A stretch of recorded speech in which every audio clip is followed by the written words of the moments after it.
శ్రీనివాసింద్రుడు ఏడు కొండలపైన కలియుగ దైవమై వెలయుగాక కరవీరపురమున వరలక్ష్మి నిలిచి శ్రీదేవి జనుల రక్షించుగాగా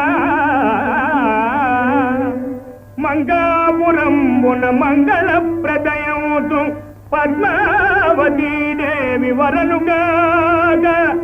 పుణ్యమూర్తివ కుల పూల దండగ మారి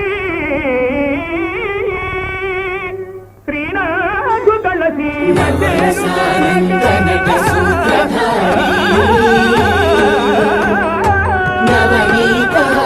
పరమపావన తీర్థ ప్రభావములను సకల కలుషాపహారి కాశీమూర్తి తిరుపతి